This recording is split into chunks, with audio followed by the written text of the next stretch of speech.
thank you very much for coming. We have a great program this morning, and I will turn it over to one of our board members, our program planning chairman, Dr. Kent Redfield. Good morning. Oh, thanks, Bob. Good morning.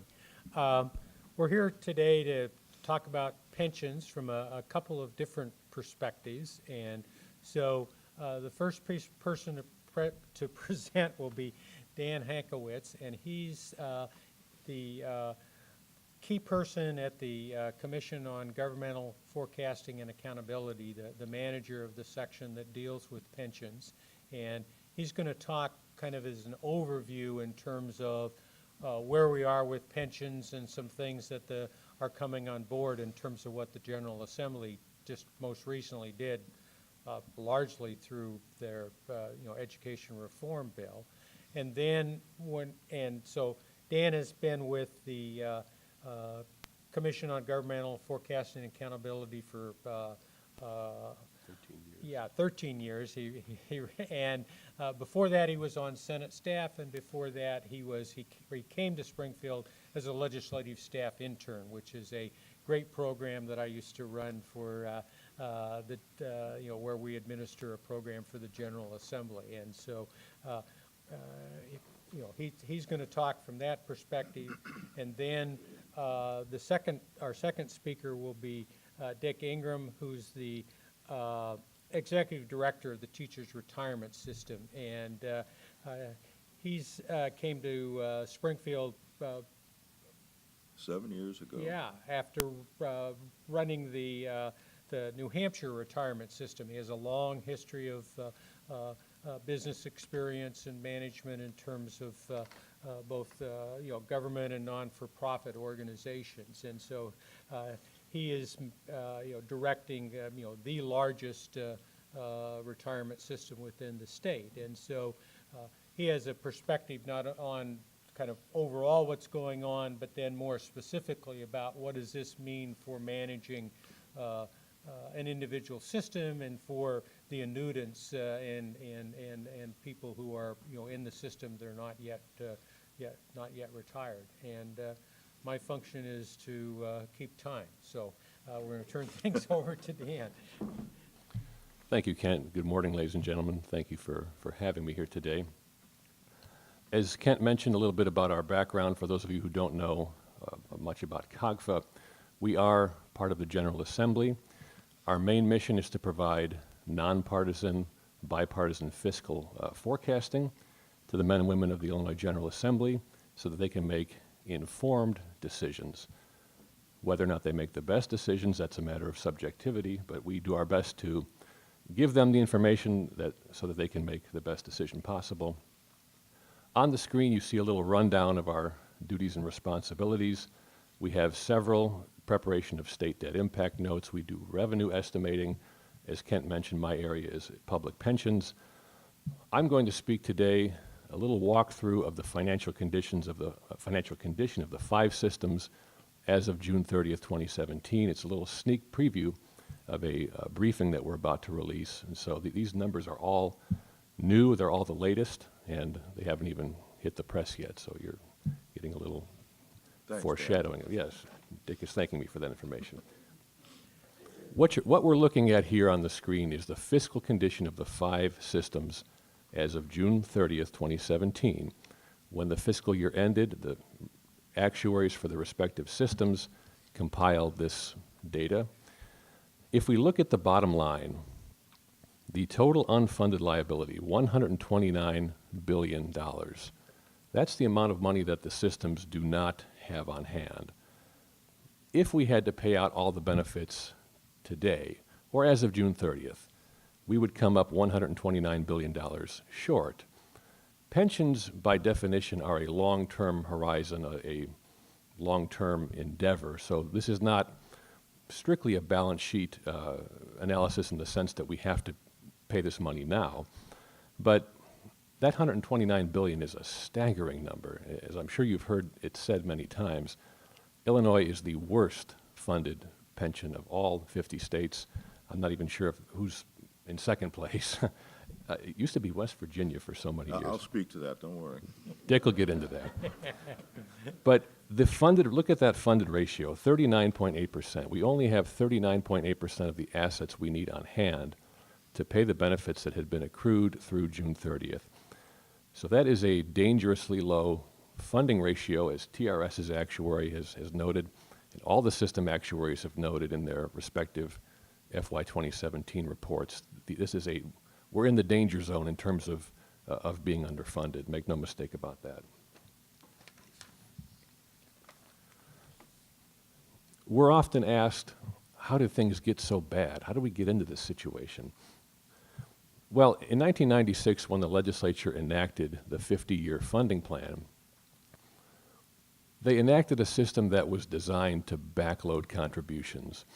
They knew at the time that they were implementing a system that would not tame or halt or get our arms around the growth of the unfunded liability until several years out, until around 2033. So the fact that the unfunded liability has grown is not news.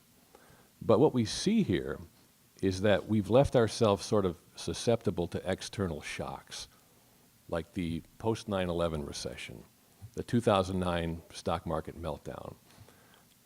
Things that we can't control, things that have the effect of driving up unfunded liabilities, on top of the fact that we're already underfunding. So we have a situation where we've already left ourselves vulnerable, we're not funding what we should, and then these events happen and they serve to drive up unfunded liabilities even higher. So the problem just kind of compounds and snowballs and makes it that much harder for lawmakers to get their arms around this and to find the money to fund the pensions. They're already about 20% of our general revenue. 20 cents of every dollar is going to pensions. Well, people ask, what about investment returns? Can't we just, the systems make good money on their investment returns? Well, indeed they did in the last fiscal year. All the systems exceeded their benchmark. But as I've heard my good friend Mr. Ingram say many times, and I'm sure he'll say today again, we cannot invest our way out of this morass. No, you covered that for me, thanks. At the top of this chart, we have listed here all of the assumed rates of return for the 5 systems. Over the past 5 or 6 years, there's been a push toward bringing that assumed rate of return down to something that the actuaries and the investment consultants feel is a more realistic long-term rate of return. For many, many years, it was 8.5%. Now we can see for TRS it's 7, for SERS 7, SURS 7.25. So yes, this fiscal year was a good year in terms of exceeding that benchmark, but it's the funding deficiency that we're talking about here that is top of mind and center stage. Good investment returns, but this can't solve the problem by itself.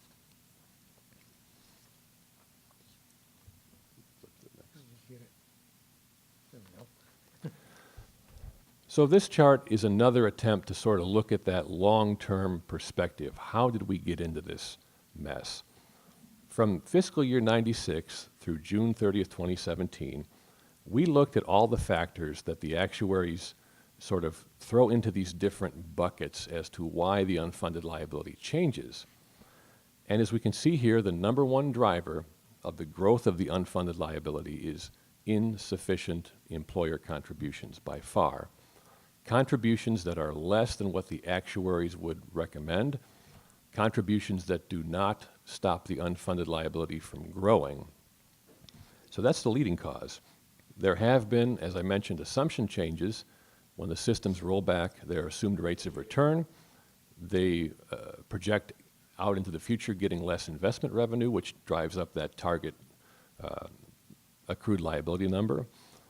As of June 30th, again, all the systems met or rather exceeded their assumption returns, but anytime there are any kind of economic or demographic assumption changes, when investment rates are lowered, when people are assumed to live longer, that kind of thing, that factors in, that has an actuarial impact.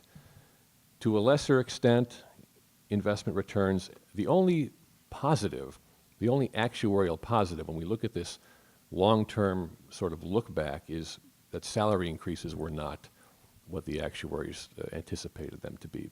So in this chart, positive numbers bad, negative numbers good. We only have one negative number, the rest are all bad. Bottom line. This chart may be a little difficult for you to see. If you had handouts, There will be a quiz afterwards. there will be a though, quiz so- afterward. This will be in our financial condition report, and it'll be on our website. But this is a very handy chart that one of my colleagues put together, sort of highlighting these big watershed moments that have happened over the past 15 or 20 years, and maybe even longer than that, to kind of give an idea of how we got into this mess.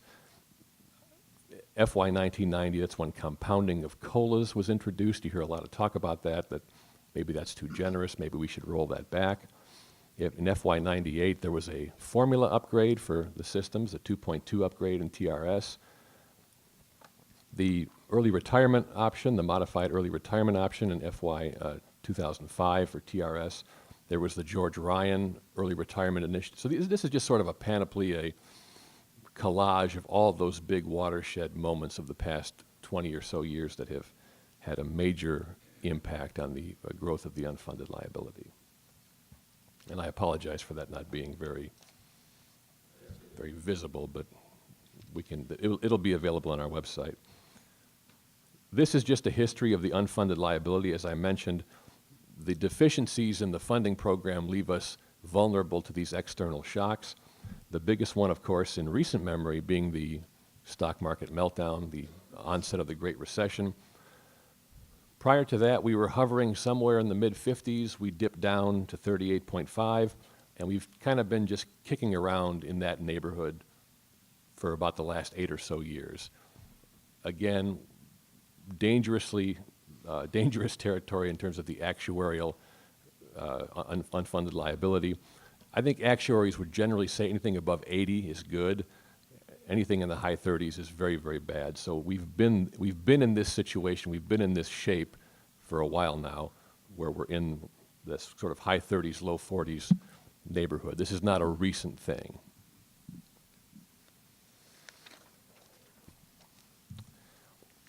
So the chart we're looking at now is the amount of money the state will have to contribute in the current fiscal year and the fiscal year beginning on June 1st of next year for fiscal year 2019.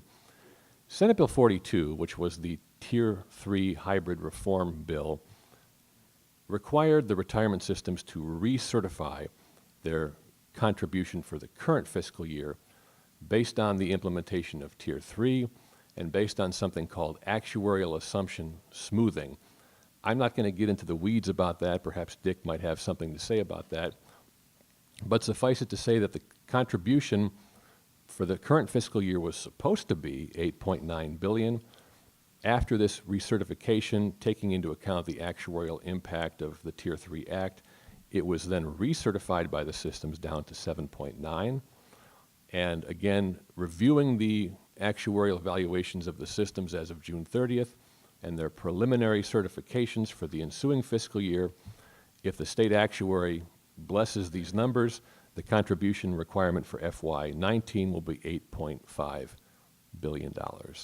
And again, we haven't calculated this yet, but in our report, we always put a little line chart sort of projecting out what we think this will be in terms of a percentage of our general revenue funds, and it's been roughly like around 20%, 21%. So it's, again, 21 cents on the dollar of every general fund dollar the state has goes to fund pensions.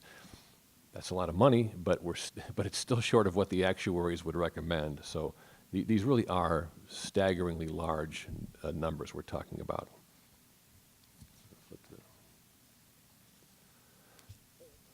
I mentioned the passage of Tier 3. I'm only going to speak to this to the extent of just sort of reviewing what it did for the benefit levels in terms of the benefit offering of Tier 3. Tier 3 is essentially a hybrid plan, partly a defined contribution plan or a 401k style plan, and partly a traditional defined benefit plan. Each of the systems, under law, each of the system has to make this plan available at something called the implementation date. For each system, it's different. I don't know what Dick has in mind. I'm sure he'll speak to that. But newly hired or existing Tier 2 members have the option to opt into this Tier 3 hybrid plan within 30 days of becoming a member of the system. The hybrid language was first introduced in the governor's budget proposal for FY18. There had been attempts during the past spring session to pass what was known as the consideration plan that was forwarded by President Cullerton. That plan passed the Senate. It never got a vote in the House. And then this Tier 3 hybrid plan was then inserted into Senate Bill 42, which was the Budget Implementation Act for the current fiscal year. So again, newly hired employees will have this option to opt into this hybrid. It is totally voluntary, and again, current Tier 2 members have that same option. So just the benefits of that, and that's all I'm going to talk about with regard to Tier 3. The annuity would be 1.25% for each year of service multiplied by the final average salary. The retirement age would be 67. The cost of living adjustment would be half of the consumer price index, and that's the defined benefit portion of the benefit. For the DC, half of the hybrid, the employees would contribute 4%, and the employer, in the case of TRS, the school district, in the case of SURS, the university, would have a matching contribution between 2 and 6% of salary. And then, of course, this is portable for the employee. They can transfer it into other qualified plans should they choose to leave service. And finally, our last chart, this really isn't related to pensions per se. It kind of is, but you hear a lot of talk about, oh, the state payroll is so bloated. There's so many state bureaucrats.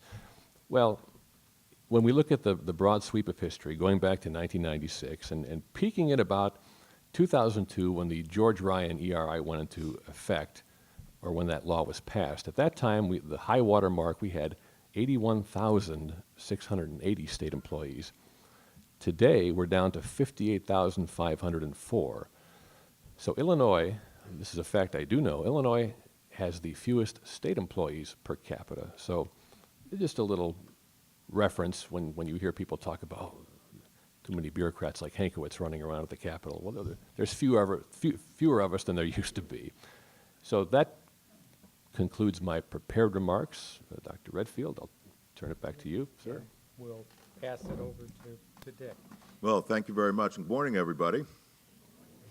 As funny as Kent was introducing us, I thought back to 7 years ago. I made my first trip to Springfield. And first of all, let me apologize for my voice if I sound extra sexy this morning. It's because I got a little bit of a scratchy throat, so I'll apologize in advance for that. My first trip to Springfield was when I was the executive director of the New Hampshire retirement system. And like a lot of retirement systems, LRS out on West Monroe was our systems provider. So we had to have a meeting with LRS about what we were doing with our systems. And as I say, it was the middle of August. So myself and my deputy director came out for this meeting, landed in St. Louis. It was one of those August days where it was about like 126 in the shade. And, we drove up, had the meeting. I think it got hotter during the meeting. We drove back, had a very good meeting, drove back to St. Louis. We were staying at the Renaissance Hotel right by the airport so that we could fly out the next morning. I had to make some phone calls, and my deputy said, oh, there's a pool down there. I'm going to go hop in the pool. So I'm up in the room, looking out the window. I'm making these phone calls. I see her go down to the pool, put her toe in the pool, and come right back out because the water was so hot that she couldn't even get in the pool. So when we got on the plane the next morning, we looked at each other and said, my God, who would ever want to live in Springfield, Illinois? 4 months later, I was living in Springfield, Illinois, and have been happy ever since, I should say. My comments are going to add some detail from the TRS perspective to the broad outline that Dan gave us. So to do that, let's go back to early July of this year, if we could. The state finally has a budget. Our long budget nightmare is finally over. We're still a long way from fiscal stability, but anything positive is a good thing, right? The reality is what was good for most people was bad for TRS.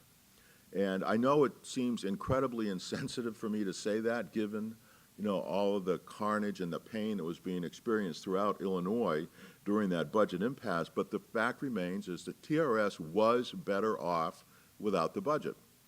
Now, why was that? All during the budget impasse, state pension payments were a priority payment by the comptroller. We got our money every month, in no small part because the bond rating agencies were keeping a close eye on Illinois to see if they could live up to their pension obligations. So, we were getting our money to the detriment of everybody else. I realized that. So then, and I would say you can include what happened next under the heading of no responsible action goes unpunished. As Dan indicated, the budget bill that was passed in July reduced our appropriation for this year by $500 million, $500 million. So what do I say by no responsible action goes unpunished? Let me give you a little background on pension costs, just to, before we get into that. Some would have you think that pensions are this incredibly complicated concept. They're very opaque, hard to understand. But if you step back and look at it, it's really pretty simple. Our job running a pension system on behalf of our members is to balance a simple algebraic equation, C plus I equals B. Contributions plus the investment income on those contributions gives us the money to pay the benefits. C plus I equals B. So if you think about that and look at that, when the I goes down, when you expect less investment income in the future, C's got to go up for the equation to stay in balance. And as you heard from Dan, since 2012, TRS has reduced our assumed rate of investment return 3 times, from 8.5% down to 7% currently. What this means is that we expect to earn 7% on average every year for the next 30 years, okay? And to give you some perspective about that, as you saw, in the year just ended, we earned 12.6%. Hallelujah, praise the Lord. Last year, we barely broke even. Not so hallelujah, praise the Lord. But over the last 30 years, we've averaged in excess of 8%. That's delivering on the promise. So looking forward, we expect to be able to look back 30 years from now and say we earned 7% on average. And I would say these reductions in the expected investment return merely reflect changing investment outlooks and markets around the world. They're consistent with what other pension systems have done. We're not doing anything crazy or unique. We are being very responsible. Some of you may remember that in August of a year ago, when we changed, went down from 7.5 to 7, there was a little bit of controversy around that politically. A lot of excitement about TRS reducing its rate of return. And I would tell you that despite the political pressure and the surrounding controversy, the board did the absolute right thing by lowering the rate of return, but there was a cost associated with it. It increased the contribution that was required for fiscal 18 by $400 million. Then this budget bill came along this year and changed the rules retroactively, requiring us to, as Dan said, phase in or smooth the impact of our changes in assumptions. So once again, political science trumps actuarial science in Illinois. And this retroactive smoothing requirement reduces our fiscal 18 contributions by $500 million. Now, there's a certain amount of deja vu in that for me. As you heard, I came here 7 years ago in January. The very first meeting I had, board meeting that I had on the very first day that I was here, was a board meeting where we had to retroactively reduce our fiscal 11 contribution because Tier 2 had just been enacted. And one of the provisions of Tier 2 requires us to take into account today the savings that we will realize from Tier 2 members that we will hire in the future. Now, it hurts me to even say that because I'm not sure how the actuaries calculate it, but we, So my first board meeting was passing out this, resolution to the trustees to say, we're going to get $189 million less this year than what we originally planned. And they looked at me and said, why? And I said, well, I have no answer other than to say that's the law. So it's deja vu all over again with Tier 3. Now, you may ask why $500 million less this year really makes a difference. We have a lot of money to pay our $6 billion of annual benefits for the time being. It matters because while the pension math is simple, C plus I equals B, it's also extremely unforgiving and requires a long-term perspective. Excuse me.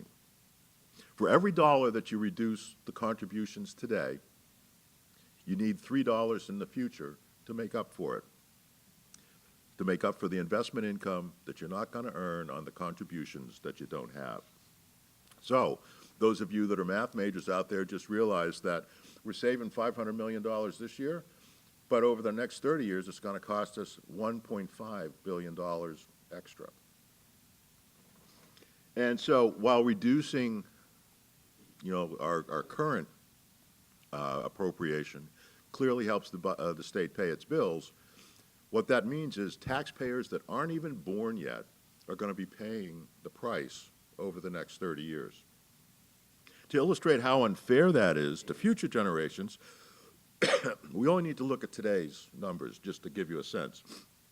As I said, after the reduction in our appropriation, we will receive $4.1 billion from the state. Now, that is a lot of money.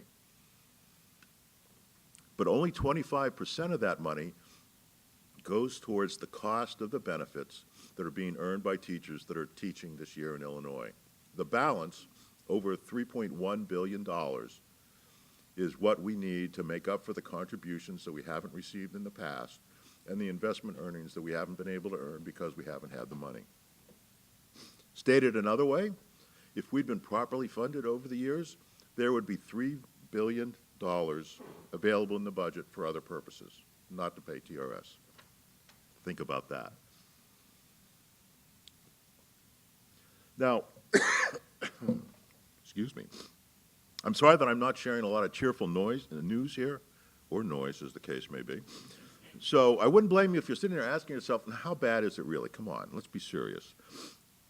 I will tell you that an analysis presented to the TRS board earlier this year demonstrates that we are dependent on the state making its required statutory contributions for us to remain solvent and paying benefits. Now, you may have read in the press, and I think Dan alluded to it in his comment, that pension costs are roughly 20 to 25% of the state budget right now. Why is that a concern? To illustrate the magnitude of the problem, let's assume a scenario where state tax revenues double next year. Does anybody think that's going to happen? Show of hands. Okay, let's dream and assume that it happens, all right? At that point, with our revenues twice what they are today a year from now, pension costs are going to be 12% of the state budget. And at 12% of the state budget, under a scenario that's not going to happen, we're still more than 2 times the average cost of state pensions compared to other states around the country.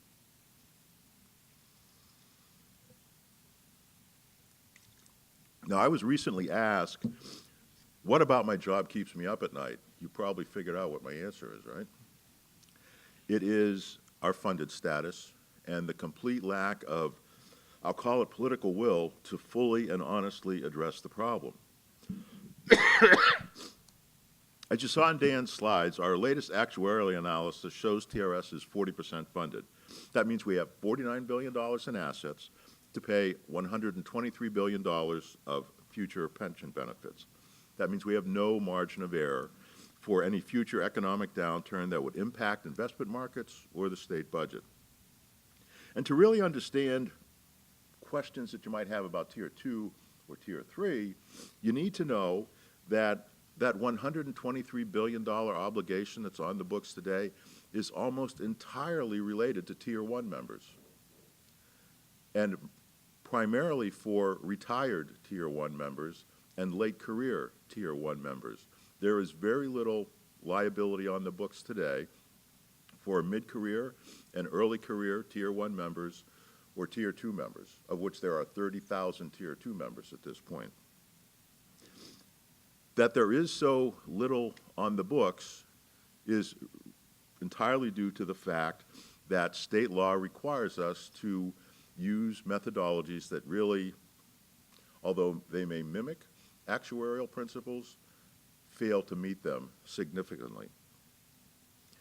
So let's take a deeper look at that $49 billion that we have and see what it represents. A solvency analysis from our actuaries shows us that today we have 100% of the contributions that our members have made to pay for their benefits. That's about $10 billion, okay? So of the $39 billion that's left, of the 49, and I would say that member contributions are in effect escrowed. They can only be used to pay the benefit of the member that contributed it. We can't borrow member A's contribution to pay member B. It's, we have $10 billion set aside for those members who have made the contributions. So we have $39 billion left to pay benefits. That covers a little bit less than half of the benefits that we're paying for people that are already retired. And that means we have nothing accumulating to pay future benefits for teachers that are still teaching. And it will continue to get worse for a while before it gets better, again, because of the funding law that is on the books. The law requires that we calculate an annual contribution that is only about 60% of what it should be. As we've said before, in fiscal 18, we'll receive $4.1 billion. Big number, I admit it. But if we could use the proper actuarial math, the contribution would be almost $7 billion. So you see that we will continue to fall behind for a number of years by law. By law. Looking ahead, the contribution is projected to grow, the required contribution is projected to grow by roughly 3% a year. I think I would be surprised if Dan would tell us that state revenues are projected to grow at 3% a year. So you can see that the gap grows for a while and the budget strain increases. So we came to talk a little bit about Tier 3. What's the bottom line? Does Tier 3 help? In a word, no, not at all. Why? As you've just heard, the unfunded liability, the problem is the unfunded liability for Tier 1. For TRS, that's about $74 billion of that $129 billion total that you saw. Tier 2 and Tier 3 members fully pay for their benefits. A Tier 2 member today fully pays for their benefit. A Tier 3 member in the future will fully pay for their defined benefit. In fact, some of you may be aware that Tier 2 members actually overpay today for their benefit. A Tier 2 member contributes 9% of their salary. The benefit only costs 7% of their salary. So that 2% subsidy is in effect, as I said, subsidizing the state's obligation to pay down its Tier 1 obligations, and is money that the Tier 2 member is never going to see. It's in effect a tax that they're paying that nobody else does. Okay. The newly created Tier 3, I would say, creates the illusion of dealing with the problem because we did something, right? But all it really does is create a third option. And as Dan described, it's a hybrid option with a very minimal defined benefit partnered with a defined contribution plan. Fine. The details of Tier 3 still need to be fleshed out. As with any legislation that's written in the middle of the night in the space of about 2 hours, there's a lot of details that are left out. There was clarifying language proposed last week during the second week of the veto session. It was not acted upon, so we're waiting till January to find out, what's next for us. And you should also know that in addition to the small defined benefit that Dan described, the Tier 3 rules also include what is in effect a cost shift to the school districts, because they will be required to pay a 2% contribution to TRS on their Tier 3 payroll that is intended to fund defined benefits, not the defined contribution plan. Now, as you heard me say a minute ago, we don't need a contribution to help pay for the Tier 3 members' defined benefit. They're fully paying for it and always will. So that 2% is another subsidy of the state's obligation to pay off that Tier 1 unfunded.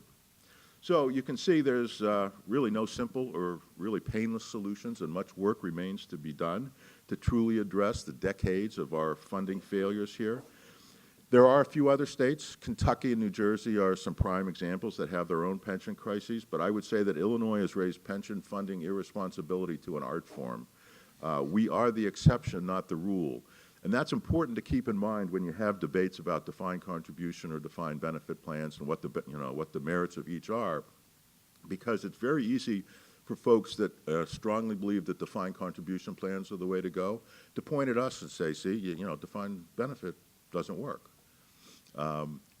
It can be painful for me to go to meetings of my peers and all of them say, oh my God, thank God I'm not you.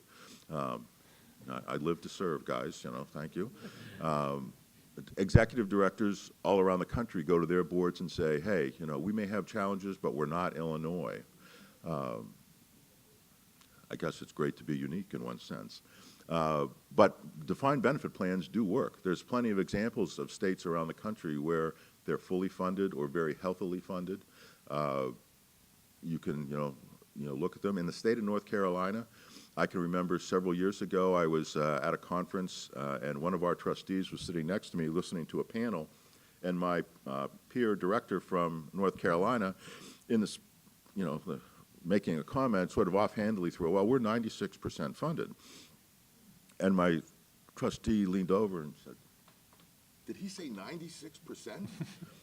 And I said, yes, typically the big number is first. We're not used to that in Illinois, but 8s and 9s are often, the first number that you see. New York is an example. The Pension Protection Clause in Illinois is drawn from New York's constitutional pension protection clause. In New York, at the New York teacher system, they have 6 tiers of membership. Now, that's why you need computers to keep track of benefits. But what they have done there is they're fully funded. They can make sound fiscal decisions without the conversation being muddied up by the past funding failures. And what's so hard here to have a good conversation and get people to wrap their heads around the realities of what they have to deal with is what I spoke of a little while ago. 80%, 75 to 80% of the monies we receive has nothing to do with the level of benefits that our members are earning or anything like that. It has everything to do with the fact that over time there has not been funding discipline. And I would say the chart that Dan showed you where COGFA regularly analyzes the source of the unfunded liability and they break it down into 5 or 6 buckets, I could make that chart even simpler and tell you that the real reason that there's any unfunded liability at all to analyze is the fact that we have never in our history since the dawn of time of the TRS retirement system used actuarial principles to calculate the contribution and the liability. So when you do that, and if you do that, you capture those small differences that arise every year and deal with them before they accumulate and cascade into a $75 billion problem. And that's why we are where we are today. And that's why, there you can argue the merits of Tier 3 or Tier 2, and there are certainly, meritorious arguments to be made for both, but they really do nothing to address the problem. And on that cheerful note, I'll step back and apologize again for my coughing and hacking, but I'm glad to be able to be with you today. Before we start questions, are there anything that Dick raised that you want to comment on? Absolutely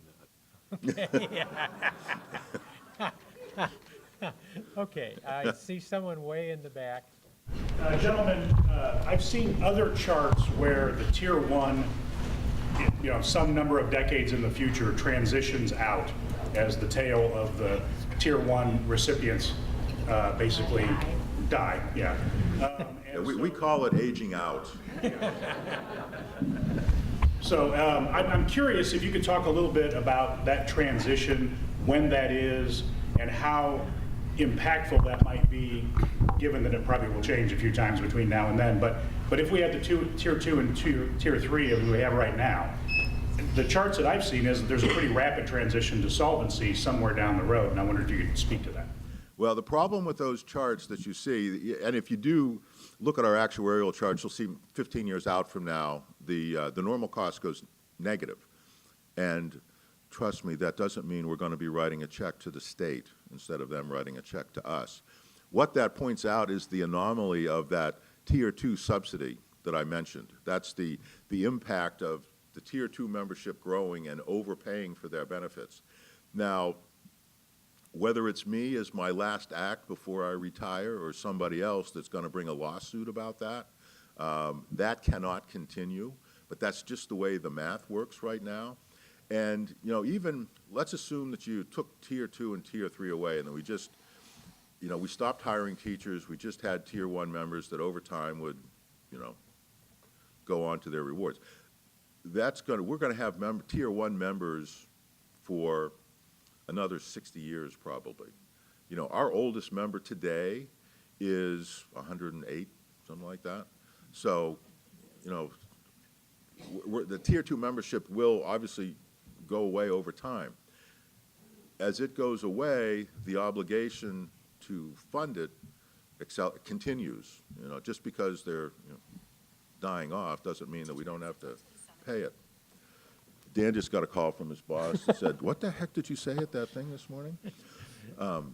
So it's a difficult thing to explain because, as you say, and there are a lot of the folks in the General Assembly will say, you know, we took care of it with Tier 2. You know, it's, you know, just if we can just last for another 15 years, Tier 2 takes over. And, you know, trust me, you read in the local paper over the weekend, I believe it was, about teacher shortages in Illinois.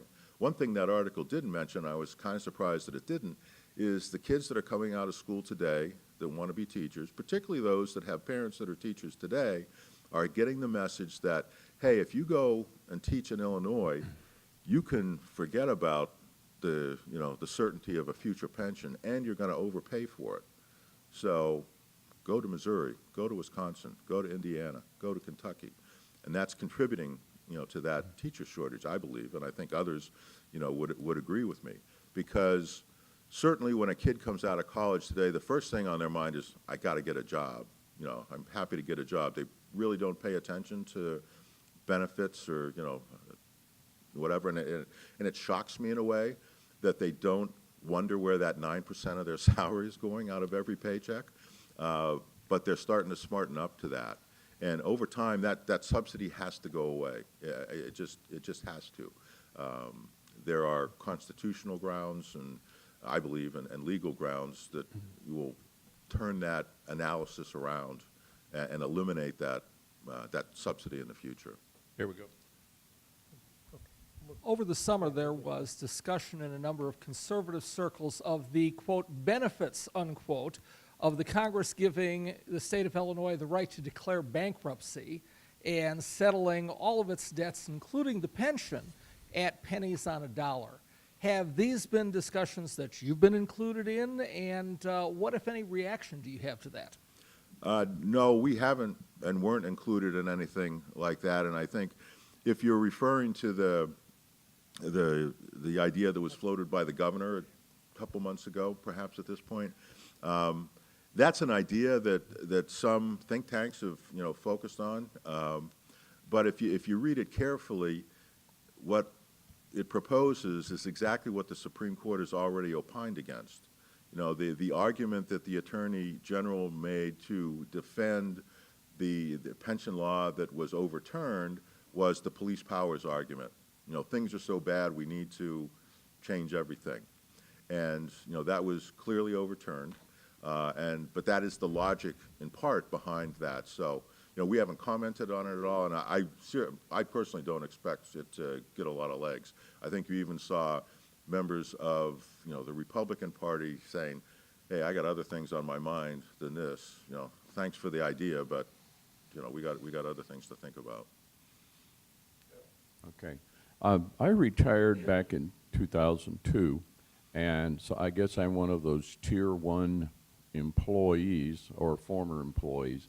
And listening to what you have said, I'm still kind of wondering, in this day and age, I could live another 20 years or 30 years or something.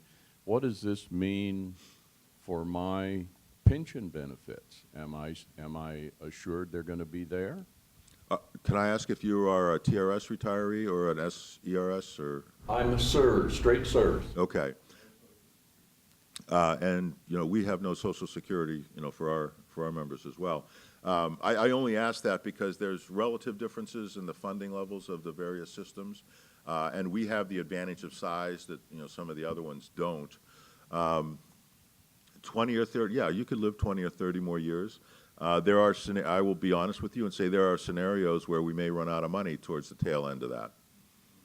I'm not in a position to say that that is going to happen, but if you know, certain scenarios line up, it could happen. And if you stop and think about it, the unknown, you know, we operate under the assumption that the state will make the payments that are required in law. And if that's the case, we're going to be fine forever. But you have to ask yourself the question, how pragmatic is it to expect the state to continue to survive holistically when 25% of the budget is going towards pensions, when the typical state has 5 or 6% of their budget going towards pensions? You know, we saw that, in a sense, the last couple of years were valuable because it proved to us the pain that we will feel if the pension system, or the pension problem isn't addressed. Because you saw human service needs not being met, you saw nonprofits that provide key services closing down, you had all sorts of, you know, real-world implications. So, Hank, on a historical note, since teachers are not state employees, at what point was the decision made that the teachers would be paid at the state level rather than by their employer? Dick, bail me out on that one. I mean, it's always been a construct of the law back to, as far as I know, back to 1939. You know, it's obviously Just created that way as well. the General Assembly, you know, it's a creature of the General Assembly, certainly. And that's why I think you've seen in recent years the conversation about should we shift the cost to the local employer, in part because there are real valid reasons to do so in the context of, you know, rich district versus poor. And you could say that there is right now because the state, you know, pays, you know, for everybody equally, that in effect richer districts receive more benefit, more pension support from, you know, the state than a poor district does. Let me just, because that's a point I'm not clear about. Does the cost shift that you talked about, does it only apply to people that opt into Tier 3? I mean, we're talking about the school district picking up part of the employer contribution. The 2% that's in the law today would only apply to those who are members in Tier 3, you know, going forward in the future. And that is, we've had conversations with some, you know, recently, you know, looking for savings from Tier 2. And I get very frustrated and say there are really no savings, from Tier 3 rather. There are no savings from Tier 3. That 2% assessment, if you will, against Tier 3 payrolls, to give you a sense of the order of magnitude that we're talking about, total payroll for teachers in Illinois this year is roughly $10 billion, if you add up all the school districts except Chicago. Roughly $10 billion. 2% of that is $200 million. Again, a real number. If I, you know, won Powerball and got $200 million, I'd feel pretty good. $200 million pays less than 2 weeks of benefits for TRS. So it's, you know, it's a big number, but it's not, you know, we need billions, not 200 million. And it will be a long time before Tier 3 payrolls even approach, you know, 10 billion. It's going to be a very, very small number. But, you know, what the other cost shift conversation that's been had in the past is to shift the normal cost for Tier 1 to the school district going forward. And that's a different thing. That would be a real number. But you would need to give the local school districts the ability to raise their revenues to pay for that. And that would not be, if we were shifting Tier 1, that would reduce the state's liability unless all of the savings from the cost shift then increase the amount that the state was putting into pension. No, I don't think so, because, it would reduce the state's current cost, because, they wouldn't be paying the current cost. All the conversations that we've had in the past around the cost shift have agreed that the accumulated unfunded liability is the result of state decisions, so that the state should continue to have the obligation to pay that off. So it wouldn't be offloading, past bad decisions. It would be putting a stake in the ground. If it were to happen today, we put a stake in the ground and say the state has an obligation to pay off $75 billion of TRS liabilities, but anything that comes up in the future, that goes to the local school district. You seem to paint a picture where the state cannot afford to put more into the pension system.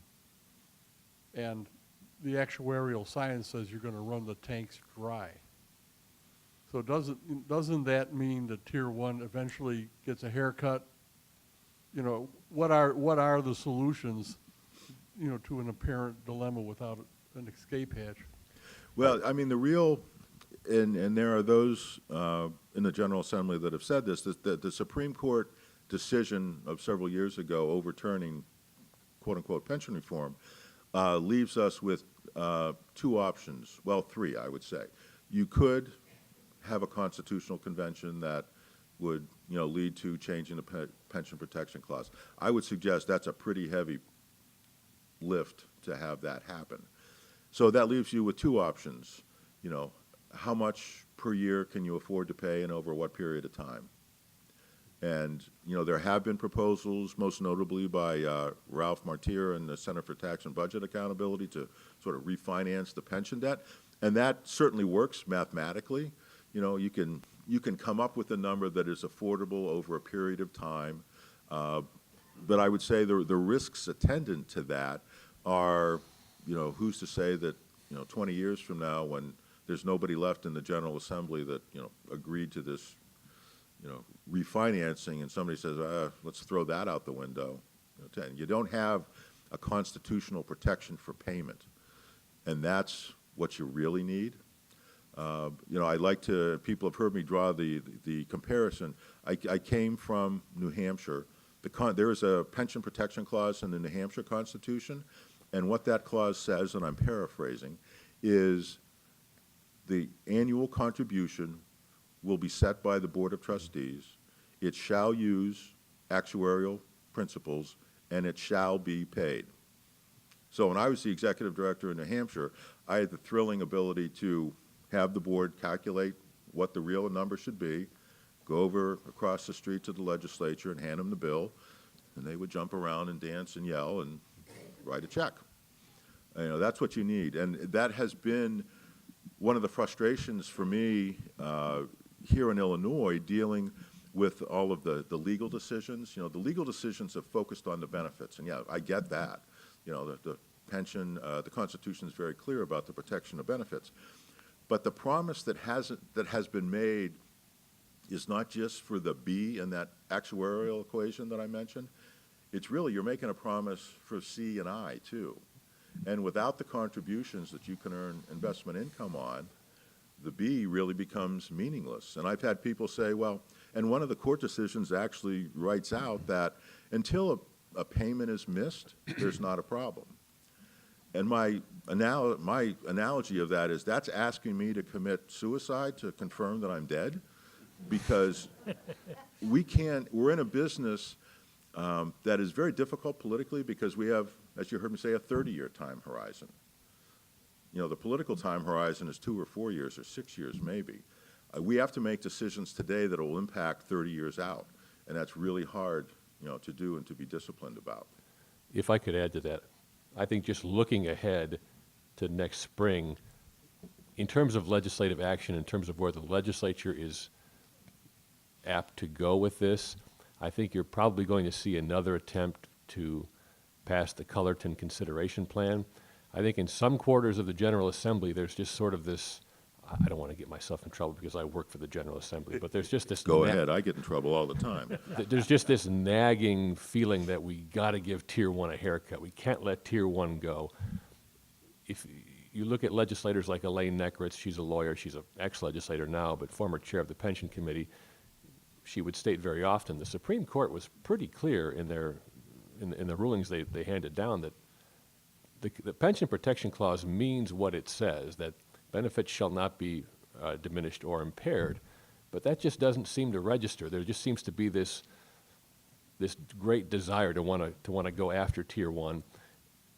Maybe I'm being too harsh in describing it that way, but I think the vehicle that you're going to see to try to bring that about is another attempt to pass the Cullerton consideration plan, whereby employees have to choose between having future pay increases be pensionable and taking a lower COLA, or receiving future pay increases and taking a lesser COLA. That idea has not been challenged legally. Again, as I said earlier, that passed the Senate, but not the House. I don't know that the will is there in the House to pass that. The political dynamic kind of changed when Bruce Rauner became governor, and I think Labor views that as handing the governor a win. So I wouldn't want to handicap the chances of that passing in 2018, but I think that's going to be the focus of discussion insofar as trying to do something about Tier 1. Because when people say pension reform, well, what does that mean? What can you do within the constraints that the Supreme Court has handed down? That's a much tougher question. The headlines are all about pension reform, but then the discussion has to evolve or devolve into what can you do that's going to pass muster? We don't have a clear answer to that, I don't think.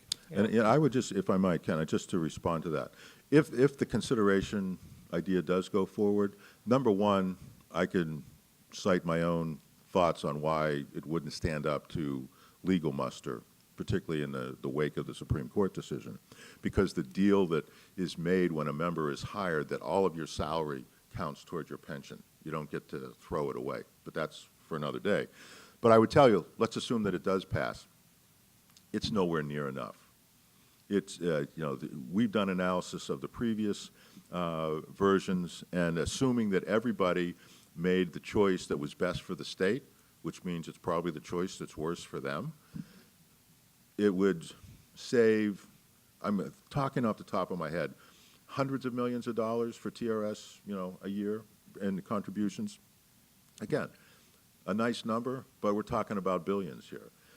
So it really comes down to, you have a for TRS, you have a $75 billion obligation. You got to figure out a way, to pay that. And I don't work for the General Assembly, and so what I will tell you is that if you pass a consideration model, you will immediately have a lawsuit. There will be an injunction while it goes through the court system, and so it'll be a couple of years before it gets thrown out, but that will not, there will be any legislator that votes for pension reform is going to mention that on their campaign literature, and so it gives you something to run on whether you think it's ever actually going to become true or not.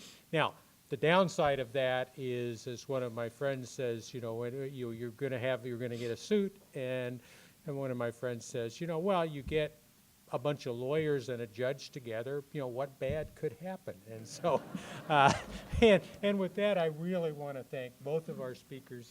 This is terrific, and just an advertisement for Dan. The slides that you saw are going to come in it's going to be a much longer report, but it's every year, and it's coming out, and the one place that I know I can get good numbers in a state where it's hard to get good numbers is the Commission on Governmental Forecasting and Accountability. And with that, thank you very much. Thank you. Great. Terrific. Thank you.